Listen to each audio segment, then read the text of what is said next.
श्री शिवाय नमस्तुभ्यम।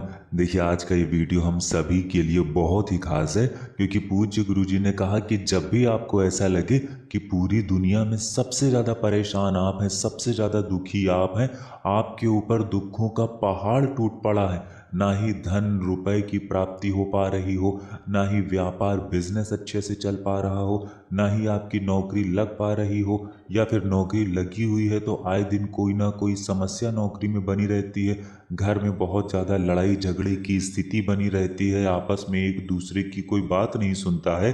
तो पूज्य गुरु जी ने कहा कि ऐसी स्थिति में आपको सिर्फ शिवलिंग के ऊपर एक बहुत ही विशेष उपाय कर लेना है, जो आपको इन सभी परेशानियों से कुछ ही दिनों के अंदर बाहर निकाल देगा।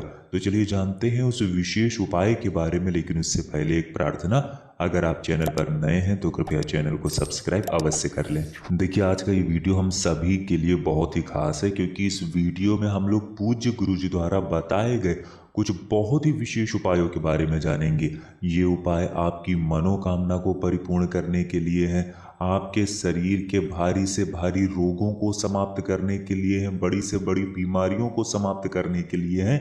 अगर घर का कोई सदस्य, जैसे आपके बच्चे या फिर आपके पति या फिर कोई भी व्यक्ति आपकी बात नहीं सुनता है, तो उन सभी को सुधारने के लिए ये उपाय है, और आपके घर की सारी समस्याओं को समाप्त करके सुख समृद्धि की वृद्धि कराने वाला ये उपाय है। तो चलिए जानते हैं पूज्य गुरु जी द्वारा बताए गए पहले उपाय के बारे में। देखिए, इस उपाय के लिए आपको एक लोटा जल ले लेना है। तांबे के पात्र में आपको अपने घर से जल ले लेना है। इसी के साथ आपको ले लेना है थोड़ी सी हल्दी। हल्दी आप पिसी हुई ले लीजिएगा, और इसमें आपको थोड़ा सा जल मिला लेना है और इसे एक लेप की तरह तैयार कर लेना है। फिर इसी के साथ आपको ले लेना है एक दीपक। दीपक आप चाहें तो मिट्टी का ले लें, या फिर आप अपने घर पर शुद्ध आटा मार कर उसका भी दीपक तैयार कर सकते हैं। इस दीपक में आपको लंबी रुई की बत्ती का प्रयोग करना है, और साथ ही साथ शुद्ध देसी घी का प्रयोग करना है। देखिए, ये उपाय उन लोगों को करना है जिनकी कोई विशेष मनोकामना है, जो अभी तक परिपूर्ण नहीं हो पा रही है। उन्होंने कई व्रत कर लिए हैं, कई उपाय कर लिए हैं, कई टोटके कर लिए हैं, लेकिन उनकी मनोकामना परिपूर्ण नहीं हो पा रही है। तो गुरु जी ने कहा कि शिव और शक्ति को प्रसन्न करने वाला ये उपाय बहुत ही अचूक है। अब देखिए, आपने ये जितनी भी सामग्री ली है, इन सारी सामग्रियों को लेकर आप किसी भी बेलपत्र के वृक्ष के नीचे पहुंच जाइए। आप बेलपत्र के वृक्ष के नीचे पहुंचकर सबसे पहले बेलपत्र के नीचे जो मिट्टी होती है, उस मिट्टी के ऊपर आप इस हल्दी के लेप से स्वास्तिक बना देंगे। सामने आपको समझाने का प्रयास किया जा रहा है। बेलपत्र के नीचे की जो मिट्टी है उसके ऊपर आप स्वास्तिक बना दीजिए, लेकिन आपको इसी हल्दी से स्वास्तिक बनाना है। ऐसे स्वास्तिक बना दीजिए, और फिर इसी के ऊपर आपको ये दीपक रख देना है। दीपक आपको लंबी रुई की बत्ती का रखना है, और इस दीपक की बत्ती का जो मुख होगा वो उत्तर दिशा की तरफ होगा, यानी नॉर्थ डायरेक्शन की तरफ होगा। दीपक को इसी स्वास्तिक के ऊपर रख दीजिए, और फिर इस दीपक को प्रज्वलित करके कम से कम 11 बार श्री शिवाय नमस्तुभ्यम मंत्र का स्मरण कर लीजिए। पूज्य गुरु जी कहते हैं कि बेलपत्र का वृक्ष माता पार्वती के आंसुओं से उत्पन्न हुआ है, इसलिए बेलपत्र के वृक्ष के नीचे किया गया कोई भी उपाय महादेव को अतिशीघ्र प्रसन्न कर देता है। देखिए, आपने ये दीपक रख लिया। दीपक की बत्ती का मुख आपको उत्तर दिशा की तरफ रखना है। इसके बाद आप जो एक लोटा जल लेकर आए हैं, उस लोटे को आप अपने हाथ में रखिए, और महादेव से तथा माता पार्वती से प्रार्थना कर लीजिए। देखिए, बेलपत्र के नीचे किया जाने वाला ये शिव और शक्ति वाला बहुत ही विशेष उपाय है, इसलिए आपको शिव और शक्ति दोनों से ही प्रार्थना करनी है। आपकी जो भी मनोकामना है, चाहे धन प्राप्ति की मनोकामना है, चाहे व्यापार नौकरी की मनोकामना है, चाहे विवाह की मनोकामना है, चाहे बच्चों के लिए कोई मनोकामना है, चाहे मकान जमीन के लिए कोई मनोकामना है, तो उस मनोकामना का स्मरण करिए, और महादेव से तथा माता रानी से उस मनोकामना को पूर्ण करने की प्रार्थना कर लीजिए। और फिर उसके बाद ये जल आपको बेलपत्र के वृक्ष की जड़ में धीरे धीरे समर्पित करना है, लेकिन डायरेक्ट लोटे से जल को समर्पित नहीं करना है, बल्कि इसको आप अपनी हथेली में लेकर 7 बार में ये पूरा जल समर्पित करेंगे। थोड़ा सा अपनी हथेली में लीजिए और जल समर्पित करिए, श्री शिवाय नमस्तुभ्यम मंत्र का स्मरण करिए। फिर थोड़ा सा अपनी हथेली में लीजिए, श्री शिवाय नमस्तुभ्यम मंत्र का स्मरण करिए, और फिर ये जल समर्पित कर दीजिए। ऐसे ही आपको 7 बार ये अपनी हथेली में लेना है, 7 बार श्री शिवाय नमस्तुभ्यम मंत्र का स्मरण करना है, और ये जल समर्पित कर देना है। पूज्य गुरु जी कहते हैं कि जो भी व्यक्ति इस विशेष उपाय को सोमवार के दिन या शुक्रवार के दिन या गुरुवार के दिन कर लेता है तो उसकी मनोकामना शिव और शक्ति की कृपा से बहुत ही जल्द परिपूर्ण हो जाती है। तो दोस्तों, इस विशेष उपाय को आप अपनी मनोकामना परिपूर्ण करने के लिए जरूर करिएगा। अब जानते हैं गुरुजी द्वारा बताए गए दूसरे खास उपाय के बारे में, जो आपकी बड़ी से बड़ी बीमारी को समाप्त करने के लिए है। इस उपाय के लिए भी आपको 1 लोटा जल ले लेना है। तांबे के पात्र में आपको अपने घर से जल ले लेना है और इसी के साथ आपको ले लेना है सिर्फ 1 बेलपत्र।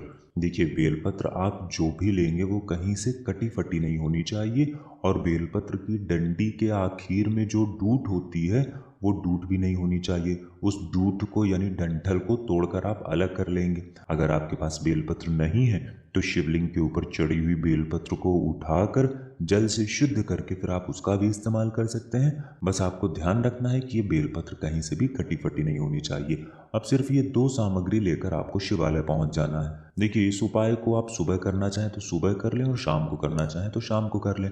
पूरे दिन में किसी भी समय इस उपाय को कर सकते हैं। शिवालय पहुंचने के बाद सबसे पहले आप जो ये 1 बेलपत्र लेकर आए हैं इसको अपनी हथेली में रखिए और कुंदकेश्वर महादेव से प्रार्थना करिए कि मेरे शरीर में या फिर मेरे घर के इस सदस्य के शरीर में बड़ा गंभीर रोग हो गया है जिसमें आराम नहीं मिल पा रही है।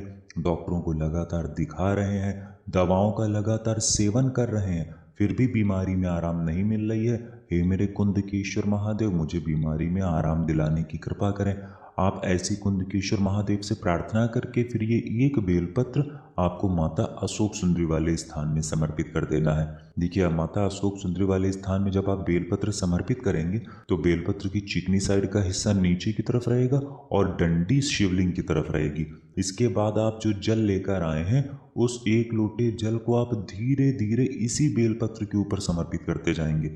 आपको शिवलिंग के ऊपर जल समर्पित नहीं करना है, बल्कि इसी बेलपत्र के ऊपर धीरे धीरे जल समर्पित करते जाइए और लगातार कुंदकेश्वर महादेव के नाम का स्मरण करते जाइए। फिर सबसे आखिर में जलाधारी से जो जल नीचे गिर रहा है उसको थोड़ा सा आप चाहें तो इसी लोटे में ले लीजिए या किसी भी खाली पात्र में ले लीजिए और इस जल को लेकर महादेव से वहीं सामने बैठे बैठे प्रार्थना कर लीजिए कि हे मेरे कुंदकेश्वर महादेव, इस जल को औषधि स्वरूप बना दीजिए। फिर ये जल लेकर आप अपने घर आ जाइए और उस बीमार व्यक्ति को इस जल का आचमन कराइए।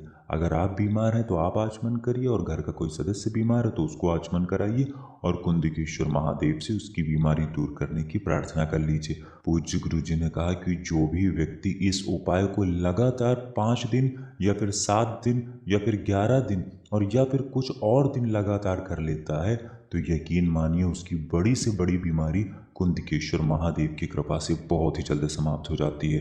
अब जानते हैं गुरुजी द्वारा बताए गए सबसे आखिरी उपाय के बारे में। ये उपाय उन लोगों को करना है जिनके घर के कोई भी सदस्य उनकी बात नहीं मानते हैं। अगर बच्चे बात नहीं मानते हैं, पति बात नहीं मानते हैं, बच्चे पढ़ाई लिखाई में कमजोर हैं या फिर किसी भी प्रकार की परिवार में समस्या चल रही है, गृह क्लेश है, आपस में लड़ाई झगड़ा होता है, तो ऐसे लोगों को ये उपाय करना है। इस उपाय के लिए भी आपको 1 लोटा जल ले लेना है और साथ ही साथ 5 बेलपत्र ले लेनी है। 5 बेलपत्र अगर आपके पास नहीं है तो शिवलिंग के ऊपर चढ़ी हुई बेलपत्र को उठाकर जल से शुद्ध करके आप उनका भी इस्तेमाल कर सकते हैं। देखिए, ये जो 5 बेलपत्र हैं इनकी जो नीचे की डंडी होती है उन 5 डंडियों को आप तोड़कर अलग कर लेंगे और बेलपत्र को अलग कर लेंगे। अब शिवालय पहुंचकर सबसे पहले आप जो ये 5 डंडी लेकर आए हैं इनको माता अशोक सुंदरी वाले स्थान में रख दीजिए और जो आप 5 बेलपत्र लेकर आए हैं उनको शिवलिंग के ऊपर रख दीजिए। इसके बाद आप जो 1 लोटा जल लेकर आए हैं उसको धीरे धीरे शिवलिंग के ऊपर समर्पित करते जाइए और लगातार हाटकेश्वर महादेव का स्मरण करते जाइए। देखिए, जब आप ये बेलपत्र की डंडी समर्पित करेंगे और जब आप ये बेलपत्र समर्पित करेंगे तो भी आपको हाटकेश्वर महादेव के नाम का ही स्मरण करना है। जल समर्पित करने के बाद आपने जो डंडी समर्पित की है उन डंडियों में से आप 1 डंडी या 2 डंडी या 3 डंडी माता अशोक सुंदरी वाले स्थान से उठा लीजिए और महादेव से प्रार्थना कर लीजिए। खास तौर से हाटकेश्वर महादेव से प्रार्थना कर लीजिए कि इस डंडी को औषधि स्वरूप बना दे या प्रसाद स्वरूप बना दे और इसे लेकर अपने घर आ जाइए। अब जो भी व्यक्ति आपकी बात नहीं मानते हैं या फिर जो लोग पढ़ाई लिखाई में कमज़ोर हैं उनके खाने में आप इसको मिलाकर उनको दे सकते हैं। देखिए, इस डंडी को आप ऐसे सीधे तो मिलाएंगे नहीं, तो इसको आप पीस लीजिएगा और किसी भी खाने में मिला सकते हैं, चाहे सब्जी में मिला लें चाहे दाल में मिला लें। पीस कर आप चाहें तो सुखा कर इसका पाउडर बना सकते हैं या फिर पीस कर ऐसे ही इस्तेमाल कर सकते हैं और खाने में मिलाकर उनको खिला लीजिए। हाटकेश्वर महादेव से प्रार्थना करते हुए उनको ये आचमन करा दीजिए। तो दोस्तों ये थे पूज्य गुरुजी द्वारा बताए गए कुछ बहुत ही खास उपाय। अगर आपको जानकारी अच्छी लगी हो तो वीडियो लाइक करिएगा। मिलते हैं फिर एक नए वीडियो के साथ। श्री शिवाय नमस्तुभ्यम।